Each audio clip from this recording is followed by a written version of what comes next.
Hi guys, welcome back to our channel. రీసెంట్గా మన శ్రీకాంత్ గారి వైఫ్ సుప్రియ గారి బర్త్డే సెలబ్రేషన్స్కి నిఖిల్ అండ్ కావ్య అటెండ్ అవ్వడం జరిగింది.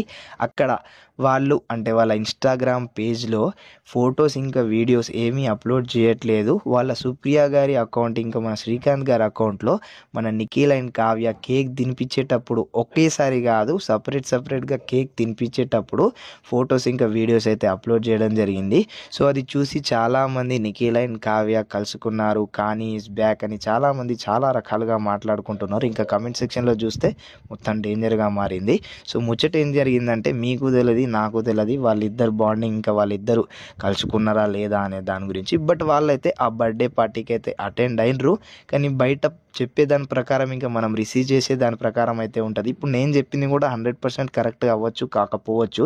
ఎందుకంటే బయట ఇక మనం చూసింది చేయండి, వాళ్ళ పర్సనల్ లైఫ్ గురించి ఏం మాట్లాడుకోలేము కాబట్టి నేను వీడియోస్ అనేవి చాలా దగ్గరగా ఆపేస్తున్నా. సో ఇప్పుడు ఇది తెలియజేయాలి అనే దాని గురించి అయితే వీడియో అయితే చేస్తున్నా. ఎందుకంటే రీసెంట్గా మనకు ఇక నిఖిల్ ఇంటర్వ్యూలో కూడా చెప్పిండు, పర్సనల్ ఇష్యూస్లోకి రాకండి, బాగుండదు, ఇంకా ఎవరి పర్సనల్ ఇష్యూస్కి అట్లా గుంజకండి అనే దాని గురించి చెప్పిండు. బట్ ఇక కొంతమంది ఆపేసారు, ఇక కొంతమంది నడుపుతూ ఉన్నారు దాన్ని. సో ఇది చెప్దాము అనే దాని గురించి అయితే నేను ఈ వీడియో అప్లోడ్ చేస్తున్నా. కలిసిరు కలలేరు అనే దాని గురించి పక్కకు పెడితే ఇక కలిస్తే మంచిదే, హోప్ ఫర్ ది బెస్ట్. 50% అటు ఇటు ఉండొచ్చు, ఇదన్న ముచ్చట. ఓకేనా, రైట్. మరి మీరు ఏమనుకుంటున్నారు అనే దాని గురించి నాకు తెలియాలి కాబట్టి కామెంట్ సెక్షన్లో కామెంట్ చేస్తూ మన ఛానల్ని సబ్స్క్రైబ్ చేసుకోండి. ఎందుకంటే ఇలాంటి ముచ్చట్లు వస్తాయి కాబట్టి. Tata, bye bye.